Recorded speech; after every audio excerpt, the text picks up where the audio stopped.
ये सारी बैग्स अंदर रख लो, पुश करके आते ही हम निकल जाएंगे। आई होप सुलोचना दीदी तैयार हो गई हो। कुछ मदद? नहीं, बस।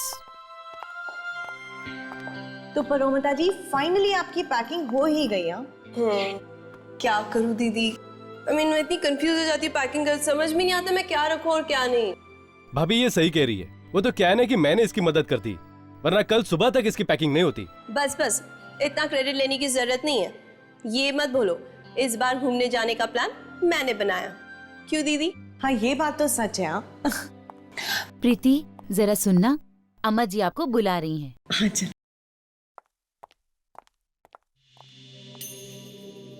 सब इंतजाम हो गया ना? बिल्कुल, मदन ने जगह भी देख ली है।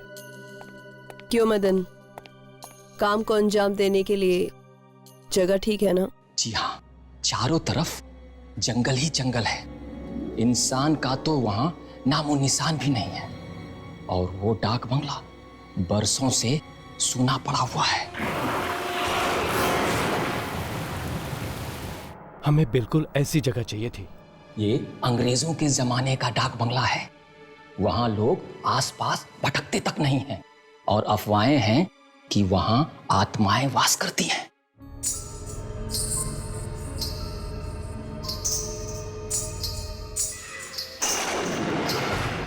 तो चलो, क्यों ना हम उन अफवाहों को सच साबित कर दें?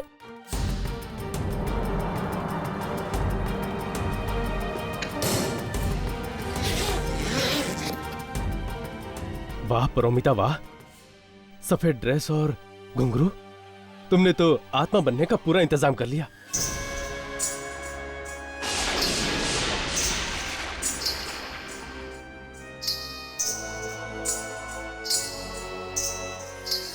अच्छा मदन, तुम्हारे उस आदमी हरिया से बात हो गई है ना? हाँ भैया, मेरी सारी बातें हो गई है, वो उसी इलाके का है, मैंने उसे एडवांस भी दे दिया है। शाबाश मदन, अब सारा पाप करेंगे हम, और इल्जाम आएगा उस आत्मा पर जो कि है ही नहीं। अब जल्दी से सारा प्लान मुझे वापस बताओ। हमारी गाड़ी ठीक डाक बंगला के सामने जाकर खराब हो जाएगी।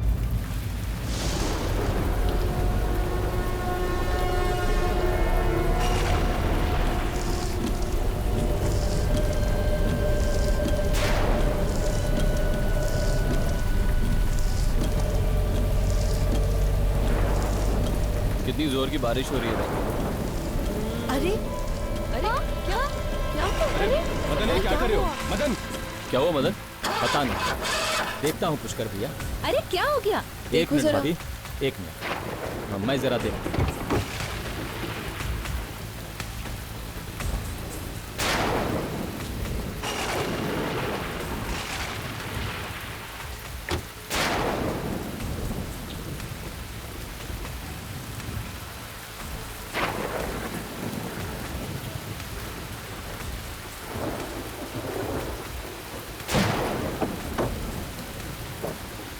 ये हम देखकर आए क्या? हमें देखना चाहिए।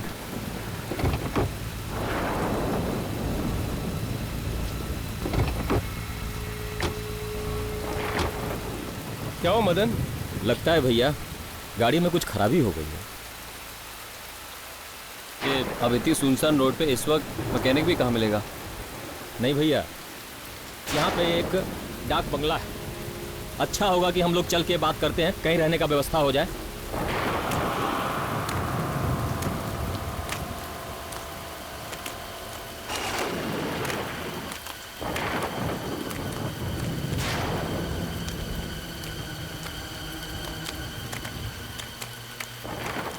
कोई है? अरे भाई कोई है? कोई है? हेलो?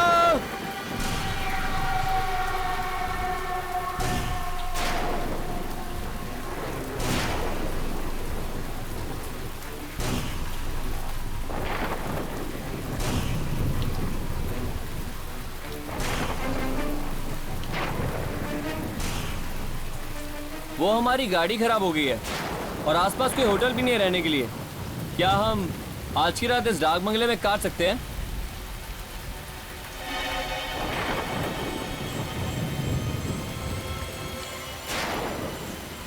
भैया इसे कुछ पैसे दो। सिर्फ एक रात की बात है, सुबह होते ही हम निकल जाएंगे।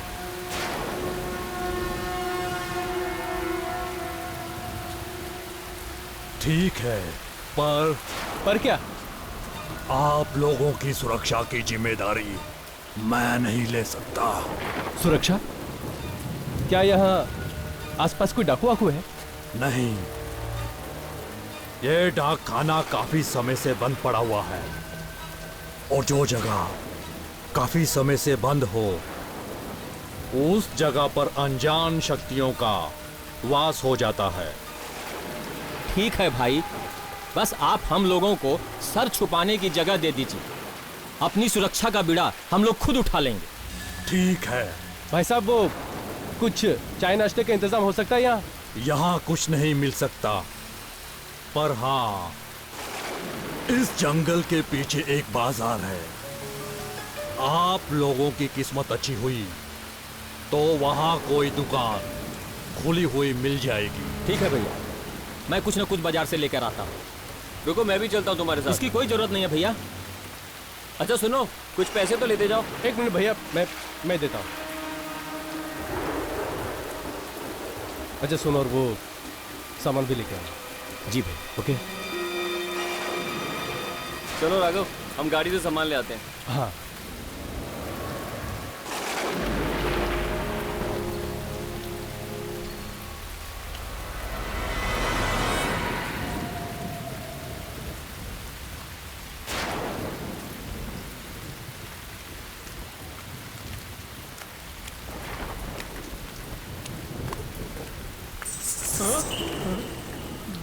घुघरू की आवाज।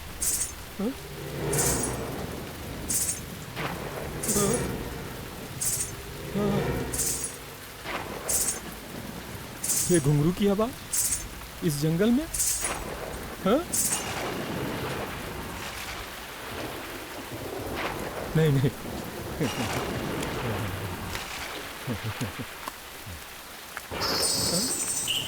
घुंघरू की आवाज कैसे आई? हाँ? हाँ? हाँ?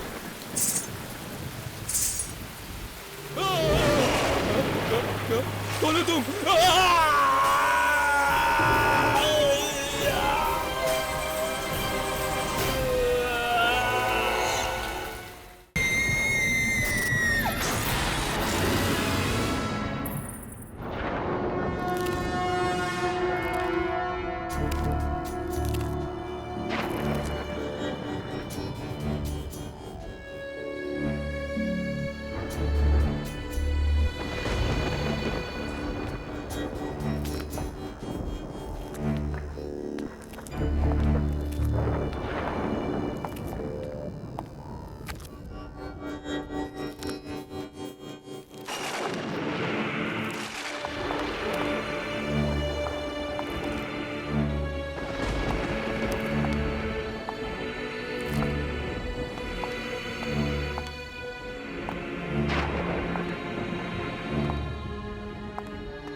कुर्सी ऐसे हिल क्यों रही है? हवा से हिल गया होगा प्रीति। नहीं पुष्कर, ये तो ऐसे हिल रही है जैसे इस पर कोई बैठा हो। हाँ, शायद इस पे कोई ऐसा आदमी बैठा है जो शायद हम लोग को दिखाई नहीं दे रहा। प्लीज राघव, ऐसी बातें मत करो, मुझे बहुत डर लगता है। एक तो यहाँ पर लाइट्स भी नहीं है। भाई साहब ये लाइट्स कब तक आ जाएगी?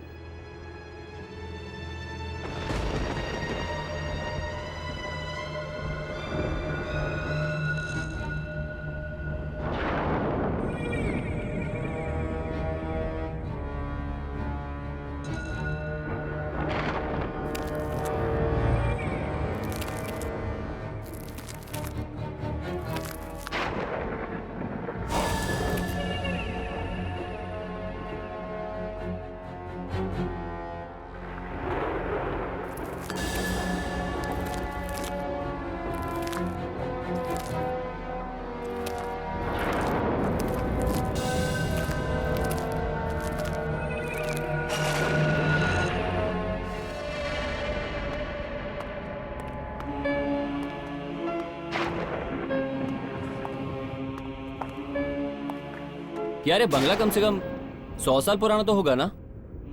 हालत देखकर तो ये लगता है।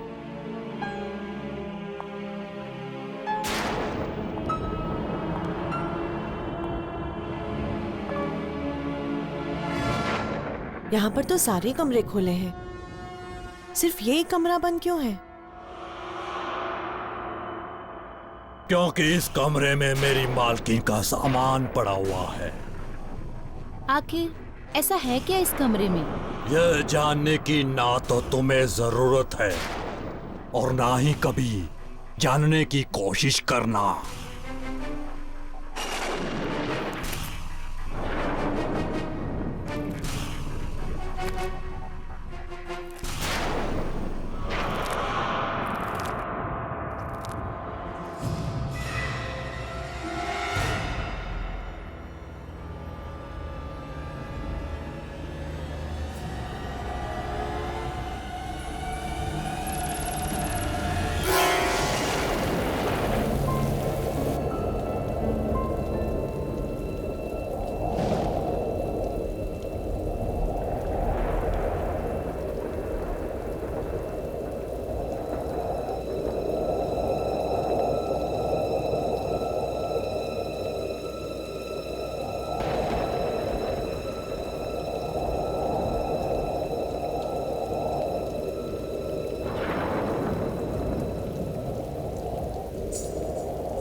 यहाँ पर तो कोई नहीं है। लगता है वाकई में ही मेरे कान बज रहे थे। लेकिन घुंघरू की आवाज तो कितनी साफ सुनाई दे रही थी। मुझे तो बहुत जोरों की भूख लगी है। मेरे पेट में तो चूहे कबड्डी खेल रहे हैं। यहाँ पर कोई स्टोव भी नहीं है, वरना नाश्ता तो बना लेते। है ना, स्टोव है यहाँ। स्टोव है? पर कहाँ? यहाँ नीचे एक तहखाना है। तहखाना? हाँ, तहखाना। वैसे नीचे कोई पुरानी चीजें पड़ी है और वहाँ आपको स्टोव भी मिल जाएगी। अरे वाह, चलो चल के ले आते हैं। चलो।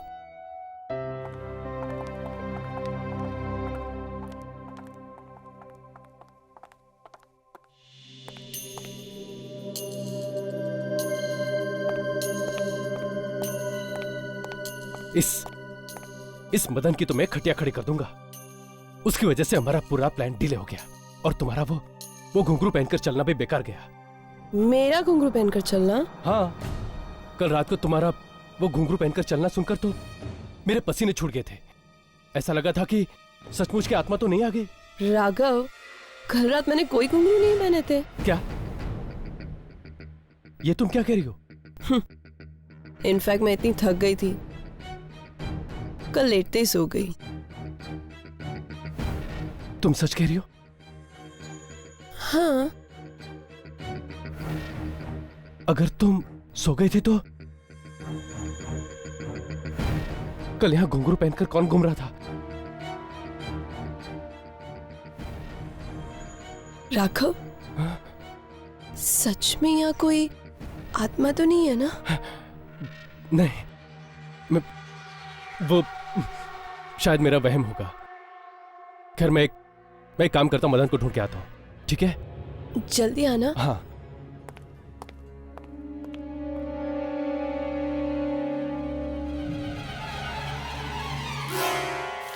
शे, ये मदन कहाँ रह गया?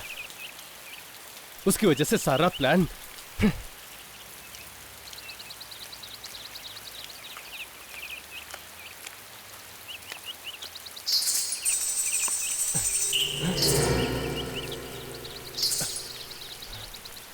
घुंघरू की आवाज?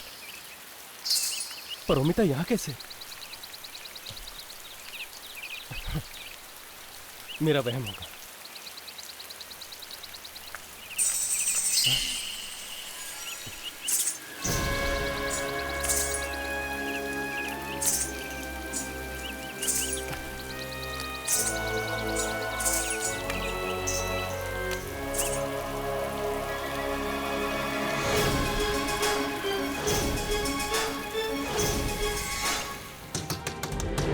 सुलोचना दीदी, मैं यहाँ बंद हो गई हूँ।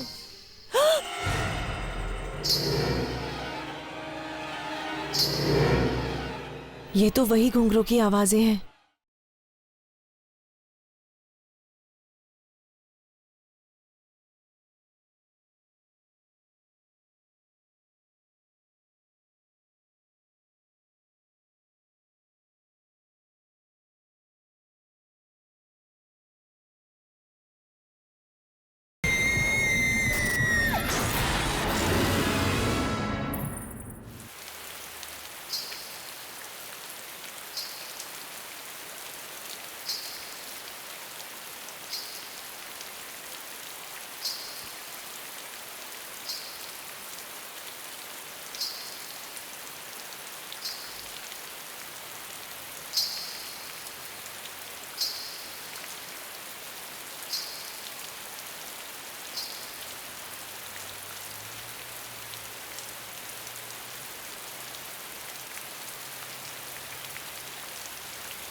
मदन!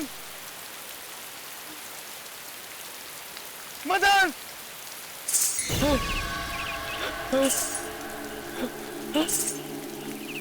कौन है? कौन है वहां? कौन?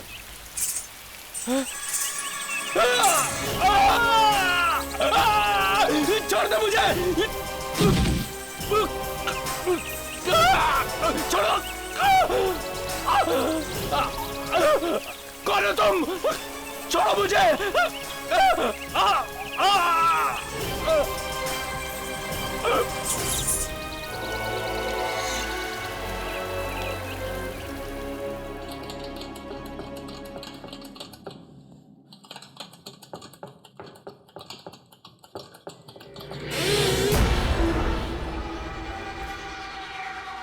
ये दरवाजा अपने आप कैसे बंद हो गया?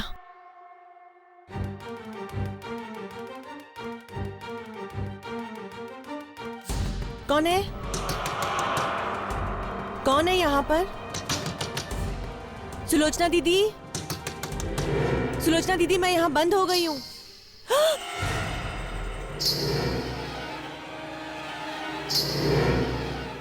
ये तो वही घुंघरू की आवाजें हैं। कौन है? कोई है यहाँ पर? कौन है?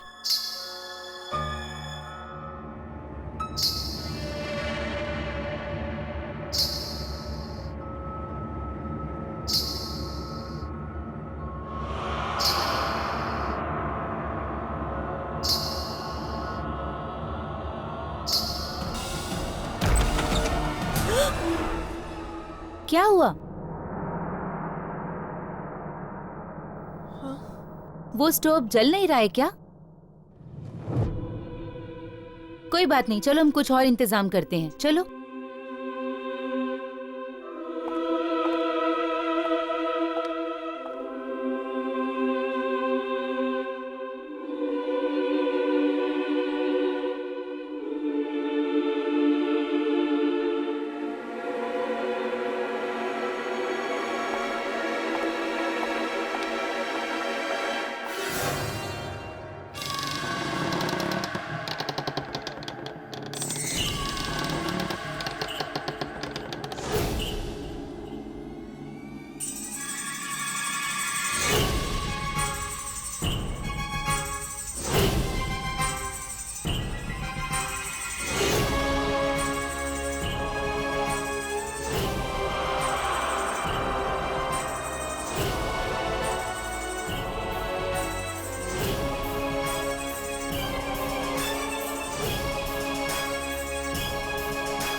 सुनिए। पुष्कर, अरोमिता तुम?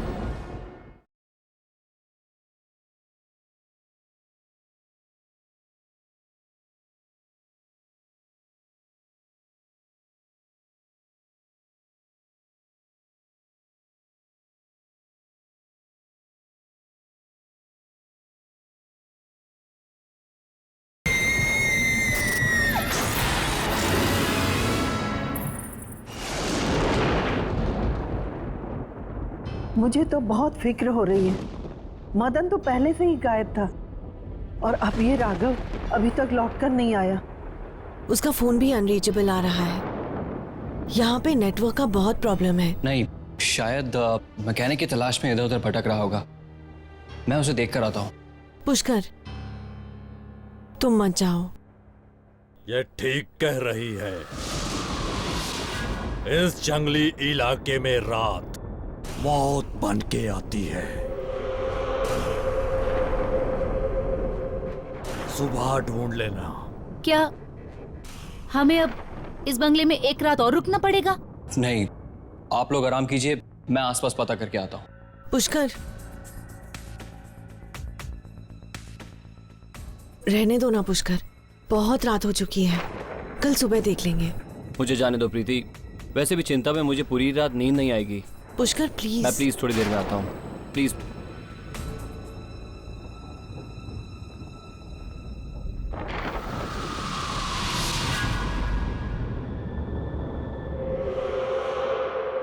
मरेगा, ये भी मरेगा।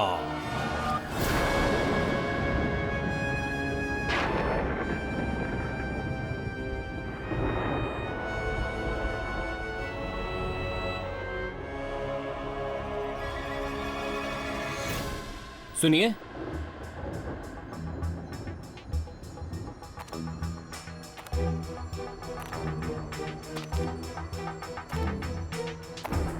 कौन लड़की है?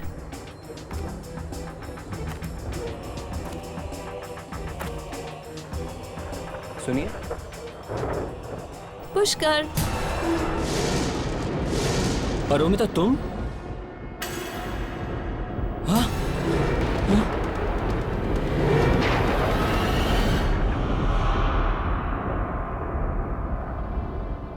क्या हुआ? तुम इतने परेशान क्यों लग रहे हो? नहीं, वो मैंने अभी अभी किसी को यहाँ सफेद ड्रेस में देखा। तुमने किसी आत्मा को देखा? ये मजाक का वक्त नहीं है परोमिता, मैं सच कह रहा हूं। मैंने अभी भी किसी को देखा यहाँ पे। अच्छा बाबा, सॉरी, अभी तो नहीं है ना? अभी सिर्फ मैं और तुम, हम दोनों यहाँ है ना?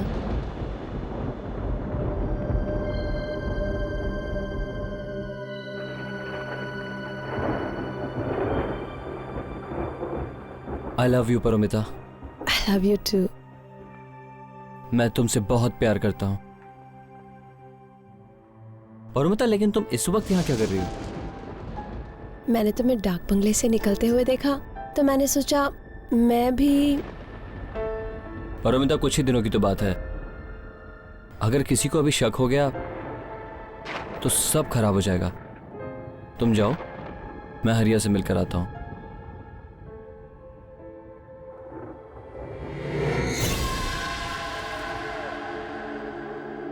जब जब बुरे विचार मन में आते हैं तो उसका परिणाम बुरा होता है।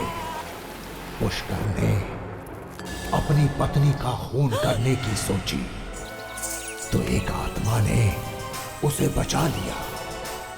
कौन है ये आत्मा? क्या संबंध है उसका पुष्कर से? पुष्कर, पुराने जन्म का बदला। देखिए। ये तो क्या कह रहा है हरिया? अगर मदन कल तेरे से नहीं मिला तो वो गया कहाँ? वो सब अपने को नहीं मालूम, पर आज रात आपका काम हो जाएगा। ठीक 2 बजे मैं उस डाक बंगले पर पहुंच जाऊंगा। ठीक है, लेकिन एक बात का ध्यान रखना, हमारा कमरा कॉरिडोर के बाईं तरफ है। आज रात अपने घर का दरवाजा खुला रखना साहब, लेकिन और तो कोई नहीं होगा वहां। तुम उसकी चिंता मत करो, मैं भी किसी बहाने से बाहर निकल जाऊंगा और घर के बाकी सभी लोग सो रहे होंगे। लेकिन हाँ, हमारा काम तो हो जाएगा ना। फिक्र मत करो साहब, आज की रात आपकी बीवी की जिंदगी की आखिरी रात होगी।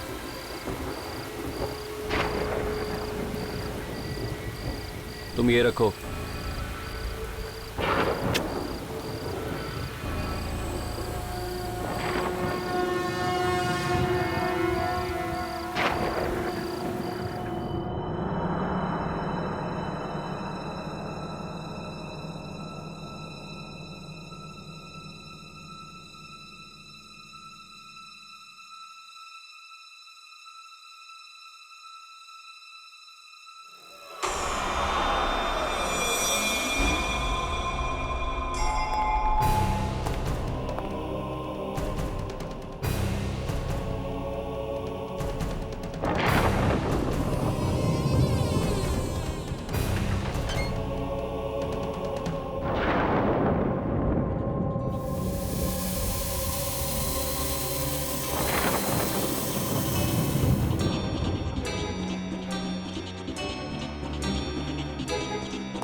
क्या हुआ प्रीति? तुम चिल्लाई क्यों? और तुम बेहोश कैसे हो गई? पुष्कर, मैंने एक बहुत ही भयानक नजारा देखा। मेरे तो होश ही उड़ गए थे। ऐसा क्या देख लिया तुमने? पुष्कर, यहाँ पे एक अंग्रेज औरत थी। वो एक आदमी को मार रही थी, अपने दांतों से उसकी नसें काट के।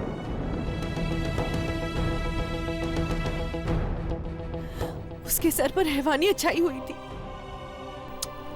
अंग्रेज औरत किसी को मार रही थी? ये तुम क्या कह रही हो प्रीति? जब हम सब यहाँ अभी कमरे में आए, यहाँ पे तुम्हारे अलावा और कोई नहीं था। पुष्कर, मेरी बातों का यकीन कर, मैं सच बोल रही हूँ। हो सकता है वो अभी भी यही कहीं हो और उसने वो लाश छुपा दी हो। कैसी अंग्रेज औरत प्रीति? एक तो पहले ही हम मदन और राघव की वजह से इतने परेशान हैं, तुम ये ऊपर से कैसी बहकी बहकी बातें कर रही हो? दादी, क्या आपको भी मुझ पर यकीन नहीं है? अगर मैंने ऐसा कुछ नहीं देखा होता तो फिर मैं बेहोश क्यों होती? बेटी, मैं ये तो नहीं जानती कि जो तुम कह रही हो वो सच है या तुम्हारा भ्रम है, पर इस मनहूस जगह पर हम लोग ज्यादा देर तक नहीं रुकेंगे। लेकिन दादी, जब तक मदन और राघव का पता नहीं चल जाता, हम लोग यहाँ से कैसे जा सकते हैं? देखो, हम लोग कल तक मदन और राघव का इंतजार कर लेते हैं, और अगर कल तक भी वो लोग नहीं आए तो हम लोग यहाँ से निकल चलेंगे और पुलिस को रिपोर्ट कर देंगे।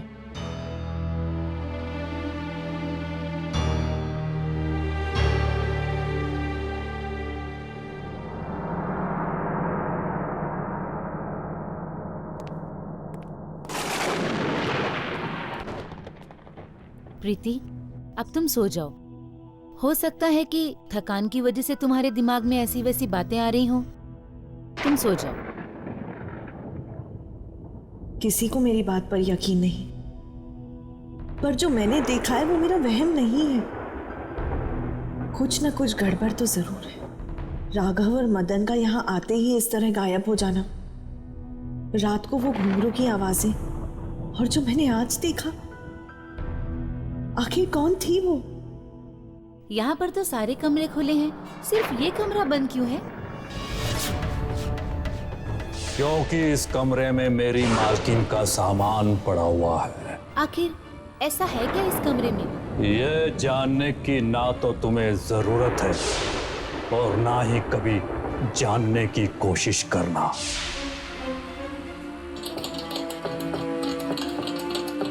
अरे ये चाबी तो देखो, आजकल की चाबियों से कितनी अलग है ना।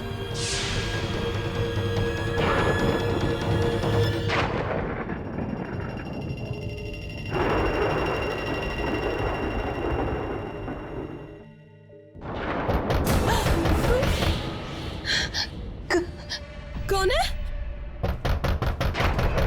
कौन है? पारो, मैं हूं पुष्कर। पुष्कर?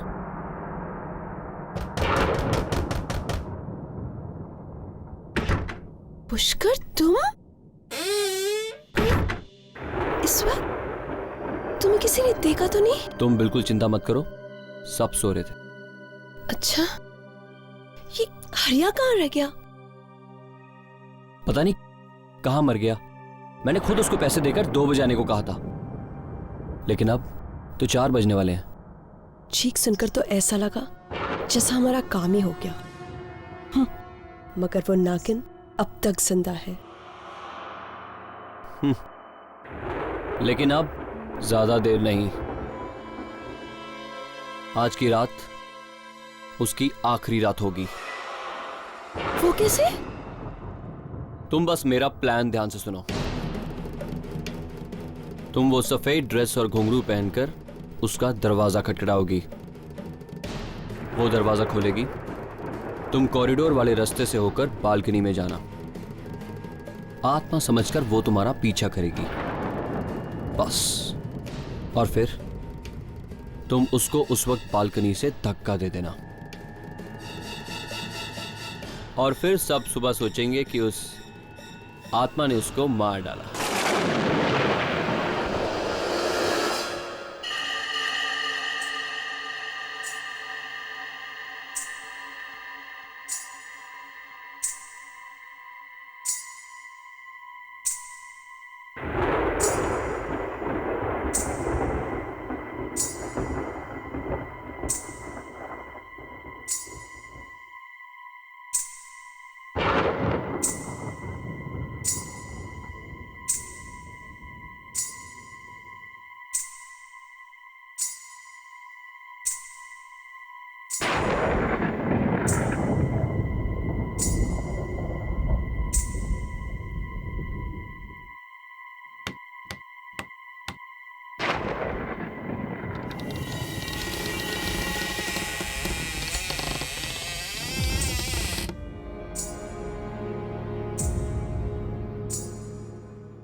ना तुम? नहीं प्लीज मेरे पास नहीं आना, प्लीज मेरे पास नहीं आना, नहीं नहीं प्लीज रुको, उधर ही रुको, प्लीज नहीं, मुझे मारना नहीं प्लीज, नहीं नहीं प्लीज मेरी बात सुनो।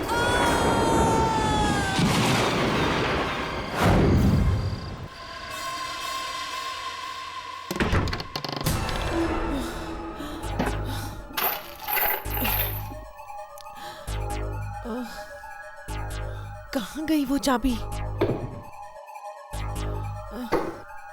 यही तो थी।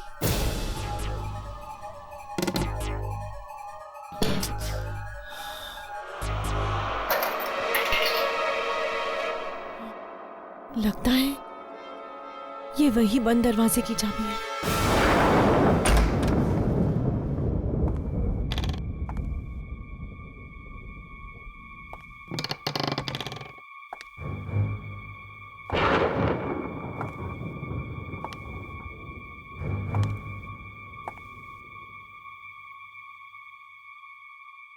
म्यूजिकल इंस्ट्रूमेंट्स,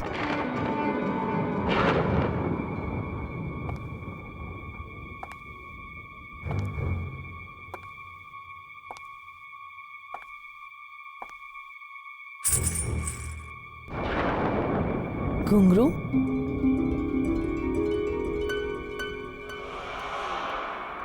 लगता है ये कमरा किसी नाचने वाली का था।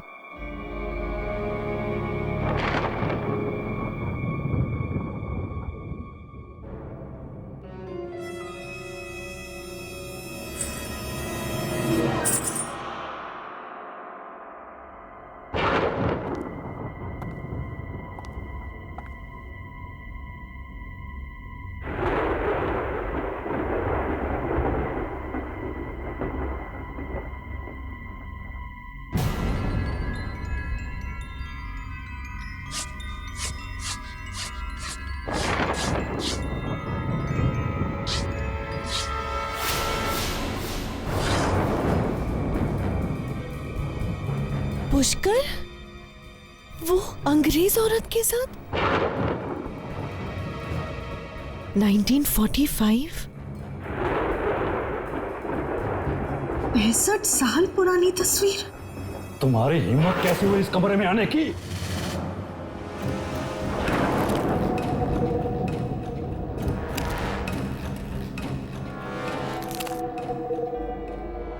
बाबा, ये मेरे पति और इस औरत की तस्वीर, ये सब क्या है?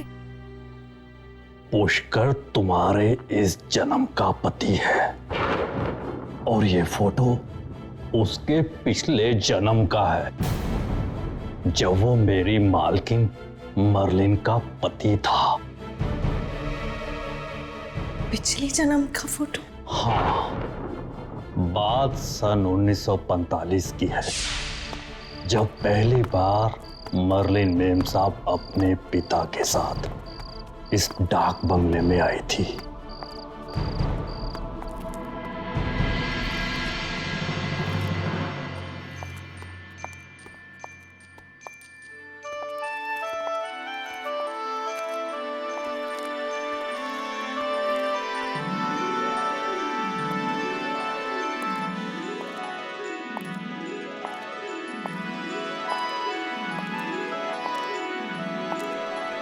कुछ ही दिनों में उन्हें हमारा देश, यहाँ के रीति रिवाज, तीज त्योहार सब इतने भागे कि वो दिल से हिंदुस्तानी बन गए। यहाँ तक कि हमारे देश के लोक नृत्य से भी वो इतना प्रभावित हुई कि उन्होंने खुद वो नृत्य एक मास्टर से सीखना शुरू कर दिया।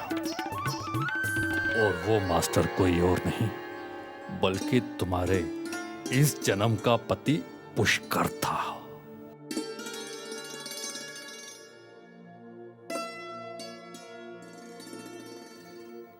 मर्लिन मेम साहब को पता भी नहीं चला कि कब वो उस मास्टर के इतने नजदीक आ गई कि उनका रिश्ता गुरु शिष्य का ना रहकर दो प्रेमियों का बन गया। पिता के जाने के बाद जो खालीपन उनकी जिंदगी में आया, उसे दूर करने के लिए उन्होंने उस डांस टीचर से शादी कर ली। पर उसने मेम साहब से शादी सिर्फ उनके पैसों के लिए की थी। और फिर एक दिन उसी दौलत के लिए उसने मेम साहब का खून कर दिया। उन्हीं घुंघरुओं से जिन्हें पहनकर कभी वो नाचा करती थी।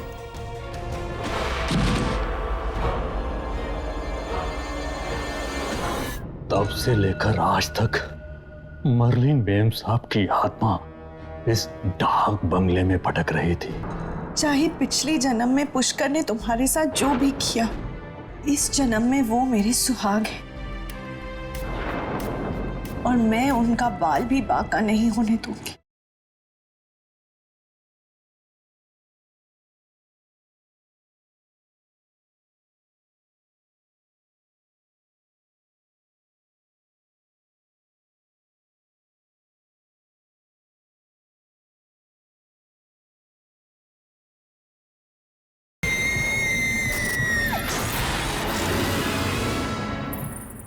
तब से लेकर आज तक मर्लिन मेम साहब की आत्मा इस डाक बंगले में भटक रही थी, अपनी मौत का बदला लेने के लिए।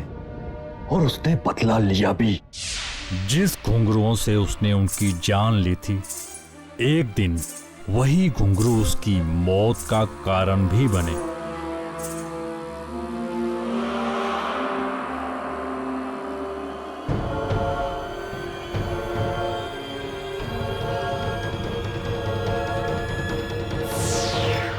लेकिन मर्लिन ने पुष्कर से बदला ले लिया था ना, तो फिर भी उसकी आत्मा मुक्त क्यों नहीं हुई?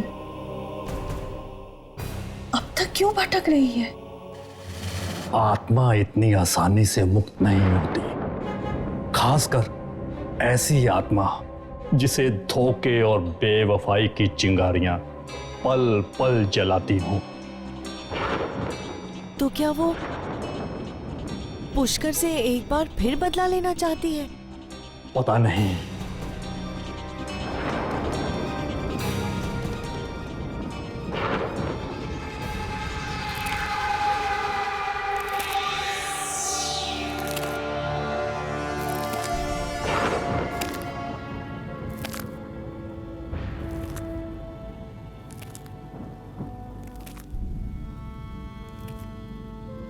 मर्लिन,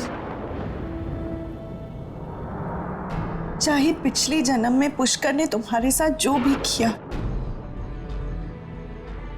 इस जन्म में वो मेरे सुहाग हैं और मैं उनका बाल भी बाका नहीं होने दूंगी। परमिता, आंखें खोलो परमिता।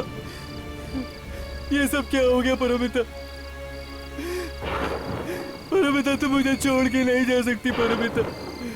पुष्कर, पुष्कर, आंखें खोलो परमिता। परोमिता, परोमिता, परोमिता, परोमिता, परमिता।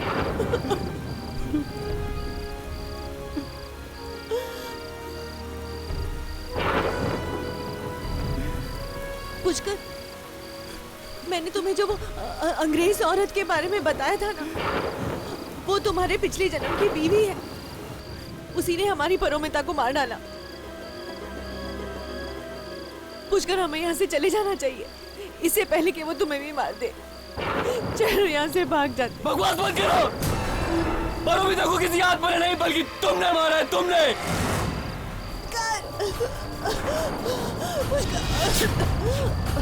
पुष्कर,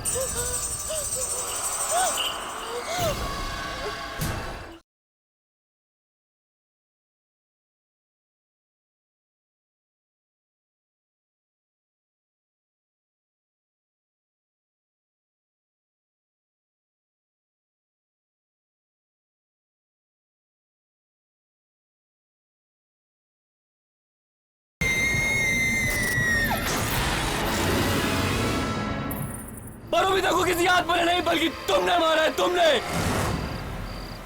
क्या? ये तुम क्या कह रहे हो पुष्कर? हाँ, मैं सच कह रहा हूँ। भला मैं अपनी बहन को क्यों मारूंगी? क्योंकि तुम्हें हमारे प्लान के बारे में पता लग गया था। प्लान? कैसा प्लान? तुम्हें रास्ते से हटाने का प्लान। क्या? उस रात गाड़ी खराब नहीं हुई थी, बल्कि मदन ने जानबूझकर खराब करवाई थी। हमने एक खूनी को तुम्हारी सुपारी दी थी और इस डाक बंगले में तुम्हें मारने का प्लान बनाया था। और वो आत्मा और कोई नहीं, तुम्हारी अपनी बहन परोमिता है, जो तुम्हें डराने के लिए सफेद ड्रेस और घुंघरू में इस डाक बंगले में घूमा करती थी। हमने सोचा था कि वो खूनी तुम्हें मार डालेगा और सारा इल्जाम उस बेचारी आत्मा पर आ जाएगा। लेकिन तुम तो 2 कदम आगे निकली। हाँ, तुमने परोमिता को ही मार दिया। पर पुष्कर, तुम मुझे क्यों मार देना चाहते थे? मैं तो तुमसे कितना प्यार करती हूँ पुष्कर। नहीं, लेकिन मैं तुमसे प्यार नहीं करता। मैं परोमिता से प्यार करता था। तो तुमने मुझसे शादी क्यों की? तुम्हारी दौलत के लिए, क्योंकि तुम्हारे बाप ने सारी दौलत तुम्हारे नाम कर रखी थी और तुम्हारे मरने के बाद तुम्हारी सारी दौलत मेरी हो जाती। और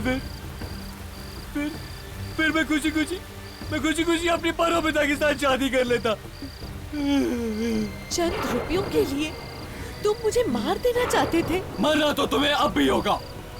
परोमिता का बदला मैं तुमसे लेकर रहूंगा। पुष्कर, ये तुम क्या कर रहे हो? पुष्कर!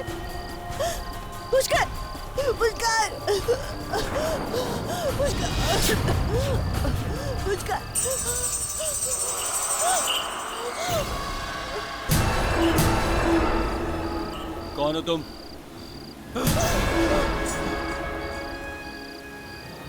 जो मर्लिन के साथ हुआ वो मैं प्रीति के साथ नहीं होने दूंगी।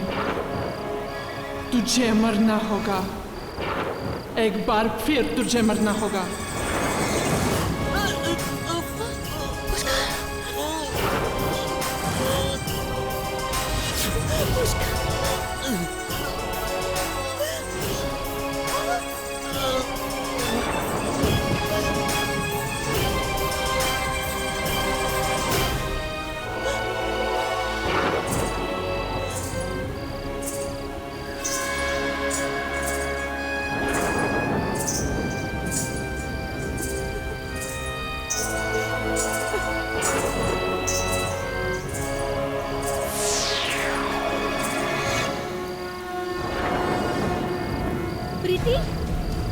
प्रीति, क्या हुआ?